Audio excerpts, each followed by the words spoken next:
kita punya fiskal ini adalah sudah secara teknis adalah sudah tidak sehat, dan secara teknis kalau kita bicara 2021 lah ya, sampai dengan 2021, 2019 pun sebetulnya sebelum pandemi ini secara teknis adalah sudah bangkrut. Ini lebih buruk daripada yang satu-satu itu gitu ya kan, ada undang-undang Minerba, undang-undang yang lainnya ya gitu.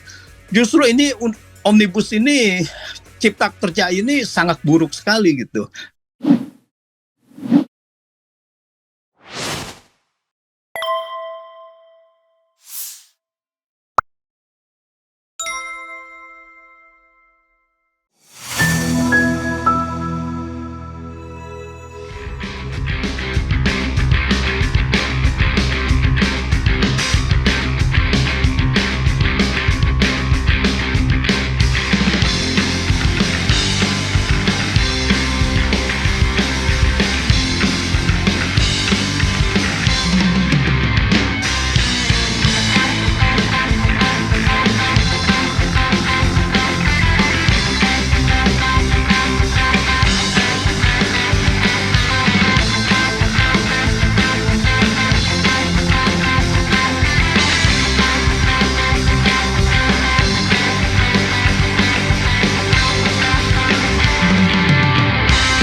Iya, terima kasih Bung Slamet.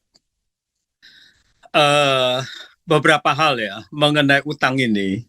Memang utang ini sebetulnya di dalam undang-undang itu ada dua batasan ya. Pertama adalah mengenai batasan defisit, karena defisit ini akan menjadi utang. Dan kedua adalah batasan total utang sendiri, yaitu 60%. Defisit 3%, itu 60%. Sebetulnya adalah Indonesia adalah salah satu negara, mungkin satu-satunya negara yang membatasi utang itu menjadi 60%. Sebetulnya utang 60% itu bukan menjamin bahwa ini adalah aman gitu. Karena 60% itu adalah sebagai perhitungan matematis.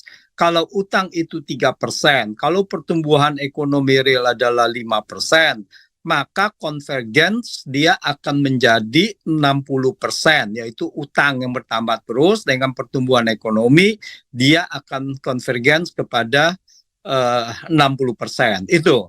Tetapi 60%-nya ini bukan berarti itu 40% aman gitu, 30% aman gitu.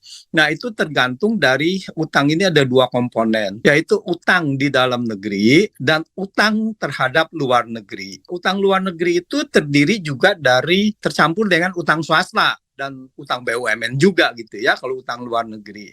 Oke, kalau utang fiskal, kalau kita bicara fiskal, utang pemerintah, maka itu pembatasannya. Nah, jadi kita lihat kenapa bahwa itu di utang itu, cara kedua kita melihat adalah utang itu menuju ke 60%. Nah, itu yang dianggap sebagai aman, kalau bisa jangan lebih tinggi dari itu. Nah, ini adalah keterkaitan bahwa di negara maju pada saat itu secara gamblang aja tax ratio-nya itu adalah 30%. 30%, dua kali tax ratio dianggap masih aman, yaitu menjadi 60%. Kemampuan dia menarik perpajakan dari publik itu sangat besar, sehingga tidak ada risiko atau sangat kecil sekali risikonya kalau 60% itu utangnya 60% terhadap PDB, maka bisa terjadi guncangan di dalam fiskal. Itu kansnya kecil sekali.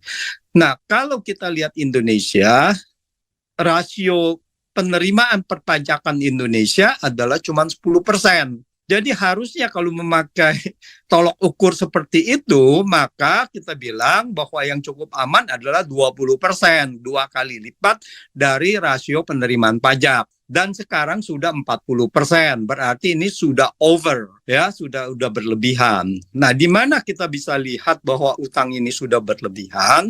Kita lihat dari beban bunga terhadap penerimaan pajak itu sudah mencapai 20% lebih, dan saya perkirakan antara 22% sampai 24%.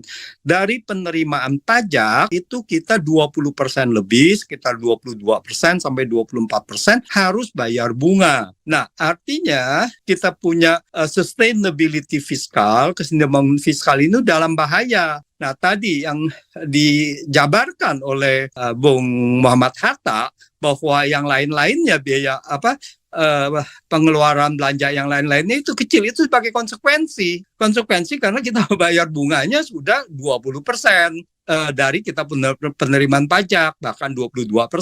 Nah, ini konsekuensi, kan beban bunga tidak bisa tidak dibayar gitu. Sisanya yang dialokasikan kepada yang lain. Nah, ini yang dikatakan bahaya dari sustainability fiskalnya gitu.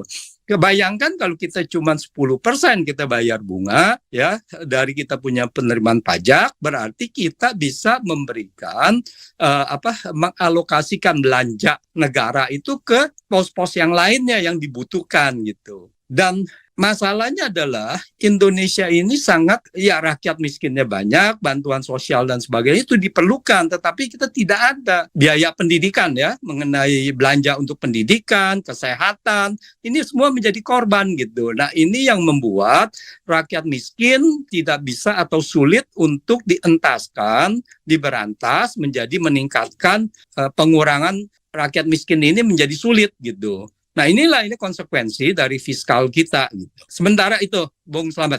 Ya, Prof. Antoni Budiawan, sebetulnya seberapa sih realistis potensial income dari pajak itu kalau itu dipakai sebagai parameter untuk merasionalisasi bahwa 20% atau 22% itu dikatakan aman atau tidak, Prof. Antoni Budiawan?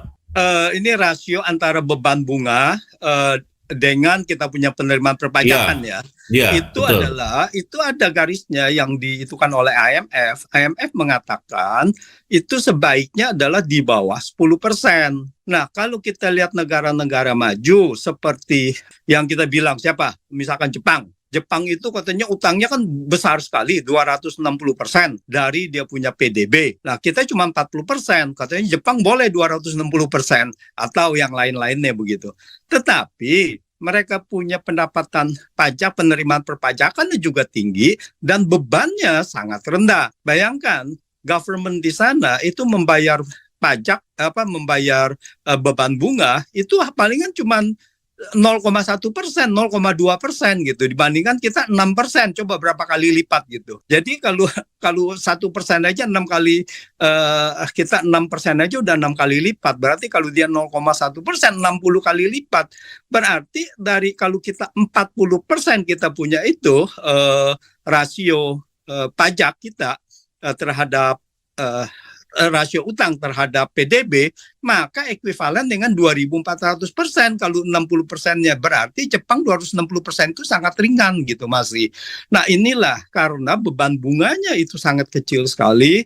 Jepang meskipun mereka punya rasio utang terhadap PDB sangat besar, tetapi beban bunganya itu hanya sekitar 10% sampai 11% dari mereka punya penerimaan perpajakan. Jadi kita udah jauh lebih besar.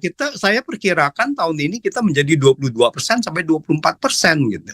Kalau ini tidak bisa diantisipasi dan trennya semakin meninggi, Prof. Antoni, apa yang kira-kira terjadi pada politik fiskal kita, pada kondisi fiskal kita, APBN kita, Prof. Antoni? Ya, negara ini kalau kita bicara fiskalnya aja, berarti ini sudah terjadi. Kita punya fiskal ini adalah sudah secara teknis adalah sudah tidak sehat, dan secara teknis kalau kita bicara 2021 lah ya, sampai dengan 2021, 2019 pun sebetulnya sebelum pandemi, ini secara teknis adalah sudah bangkrut. Kalau kita bilang bahwa 9,8% kita punya rasio penerimaan perpajakan kita terhadap PDB. Nah, ini secara teknis bangkrut. Apa yang akan dilakukan untuk itu?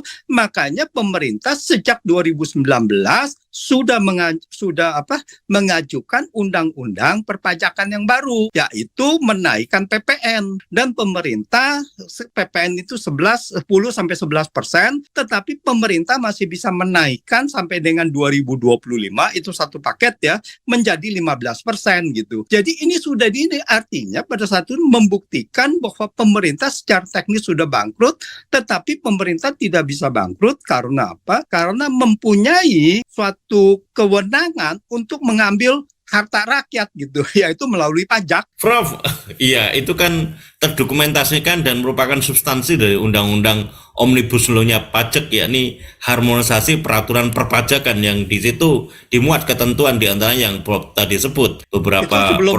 Sebelum Omnibus itu, iya sebelum itu tersendiri itu. Ya Prof. Artinya ini tumpuannya sebetulnya kalau kita bicara masalah balik lagi pengelolaan fiskal, itu sumber penerimaan kita ini sebetulnya sumber penerimaan yang bertumpu hanya kepada pajak dan hutang saja. Dan apa sebetulnya konsekuensinya Prof? Implikasinya kalau ini trennya semakin tidak bisa diprediksikan potensi pajaknya, karena Dr. Fuad Bawazir kemarin juga menyampaikan antara estimasi potensi pendapatan pajak dengan realitasnya juga sering kali meleset begitu, dan tren di mana hutang selalu meninggi trennya karena pilihan politik fiskal yang sebagaimana yang tadi disebut oleh Bang Hatta itu politik fiskal yang defisit begitu, pengelolaan APBN yang dengan model defisit, Prof. Antoni Budiawan. Iya, pengeluaran APBN defisit ini adalah sebagai satu konsekuensi mengenai pengelolaan dari fiskal itu. Artinya bahwa kalau penerimaan negara, khususnya penerimaan perpajakan itu rendah, mau tidak mau bahwa ini defisit akan semakin membesar. Dengan catatan karena untuk bertahan membiayai aktivitas pengelolaan pemerintahan ini. Bayangkan kalau seandainya itu tidak ada, maka ekonomi ini akan lebih jeblok lagi, akan lebih anjlok, dan juga sebagai konsekuensi rakyat miskin ini akan semakin banyak. Tetapi masalahnya adalah apakah ada jalan lain apa tidak? Ya tentu saja itu ada. Sekarang begini, ini ada dua dari sumber negara yang pendapatan negara yang memang secara peraturan ini tidak berpihak kepada negara dan kepada rakyat. Yaitu pertama adalah mengenai obral dari sumber daya itu sendiri, PNBP-nya ya. PNBP-nya itu tidak dikelola dengan baik, yaitu sumber daya ini dinikmati oleh segelintir orang. Ya, itu pertama. Karena apa? Indonesia ini sebetulnya mempunyai satu sumber daya dari kekayaan alam ini, dalam tahap ini adalah sangat diperlukan untuk membiayai negara. Jadi Indonesia tidak bisa seperti negara maju, yaitu pembiayaannya murni misalnya dari pajak saja. Karena kenyataannya ada banyak sekali kekayaan alam, tetapi itu dinikmati oleh mereka. Segelintir pengusaha yang mendapatkan hak-hak pengelolaan juga dengan pendekatan ya banyak terindikasi juga KKN ya, artinya bahwa saya dekat dengan kekuasaan maka saya dapat gitu kan hak-hak konsesi itu. Nah, bayangkan bahwa tahun 2021 dan 2022 itu harga mineral itu sangat tinggi sekali. Ya, artinya melonjak tinggi. Mereka yang pengusaha mineral pertambangan itu kekayaannya melonjak gitu. Tetapi bangsa Indonesia, rakyat Indonesia yang mayoritas, kemiskinannya malah bertambah. Yaitu karena ada kenaikan BBM dan juga ada kenaikan PPN. Nah, ini yang memberatkan rakyat banyak gitu. Dan yang kedua adalah bahwa penerimaan perpajakan ini justru yang harusnya adalah progresif, tetapi ternyata adalah faktanya adalah terindikasi ada regresif gitu. Apa yang dimaksud dengan itu? Yaitu mereka yang berpendapatan, yang mempunyai pendapatan penghasilan besar, itu justru pajaknya lebih rendah dari mereka yang pekerja-pekerja gitu. Nah, ini menunjukkan apa yang saya maksud itu, yaitu mereka pengusaha-pengusaha besar itu kan mendapatkan hasil penghasilannya, pendapatannya itu kan dari hasil investasi. Ya, itu hasil investasi bisa di saham ya dan perusahaan gitu kan. Dan kalau dari perusahaan itu kan mereka semuanya dapatnya dari dividen gitu. Dan pajak dividen itu sangat rendah sekali, yaitu 10%. Bahkan kalau dibayarkan kepada perusahaan induk yang kepemilikan sahamnya lebih dari 25%, malah ditunda pembayarannya jadi 0% gitu. Nah, inilah yang membuat ini penerima perpajakan kita ini anjlok gitu, karena orang kaya itu menunda semuanya, tidak bayar, dan bayar pun 10% gitu. Dan padahal orang-orang pekerja yang gajinya cuma setahun 250 juta setahun, itu dikenakan 30% ke atasnya. Ya, Prof. Seberapa, Prof, kemungkinan PNBP itu menjadi persentase terbesar sumber penerimaan negara? Dan kalau kita bicara masalah kontestasi politik itu, Prof, seberapa capres yang nanti akan meneruskan melanjutkan Jokowi itu bisa memberikan porsi persentase besar PNBP ini menjadi persentase besar dari sumber penerimaan negara, melebihi hutang dan pajak, Prof? Ini adalah masalah besar ya, karena ini mencakup seluruh undang-undang. Dan kita tahu bahwa undang-undang ini sudah dibuat di dalam omnibus. Ini adalah justru undang-undang ini lebih buruk daripada yang satu-satu itu gitu ya kan. Ada undang-undang Minerba, undang-undang yang lainnya ya gitu. Justru ini omnibus ini, Cipta Kerja ini sangat buruk sekali gitu. Nah, ini diperlukan komitmen dan juga capres saja mungkin tidak kuat ya untuk merubah itu semua, karena kita punya pengaturan undang-undang ini ada di legislatif, di DPR. Kalau DPR-nya tidak mau, untuk apa? Capres bisa apa?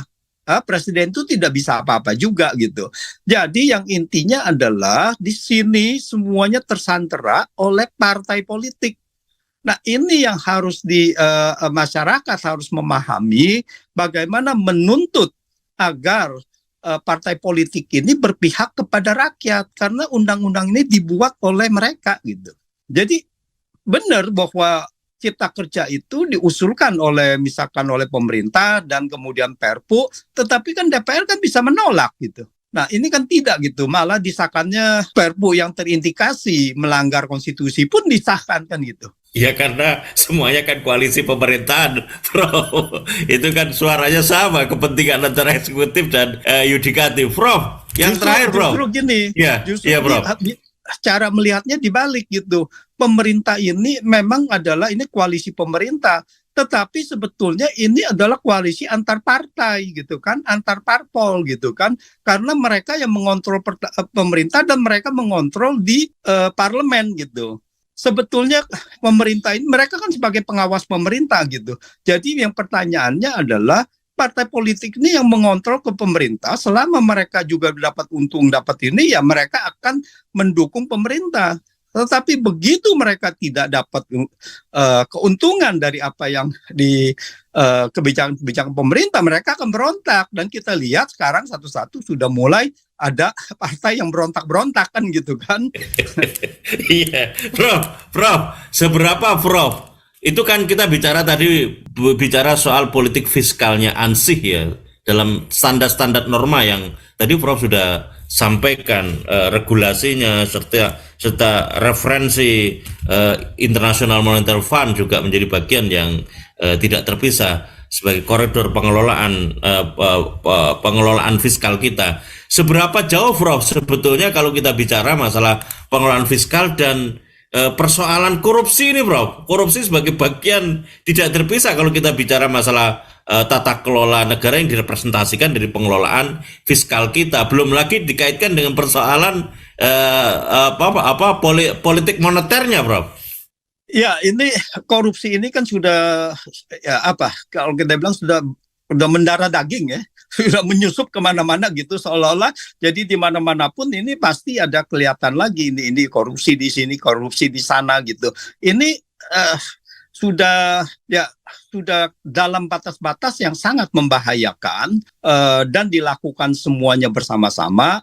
Sebetulnya kalau dulu kita lihat ada tertangkap yaitu hanya sebagai penyelenggara proyek saja, yaitu tender mereka nyonggok dan sebagainya. Tetapi ini itu sistematis sampai ke menteri kan gitu, mereka mengumpulkan uang untuk ya kepentingan tertentu gitu kan. Ini artinya kalau udah sampai menteri sampai ke bawah itu artinya sistematis.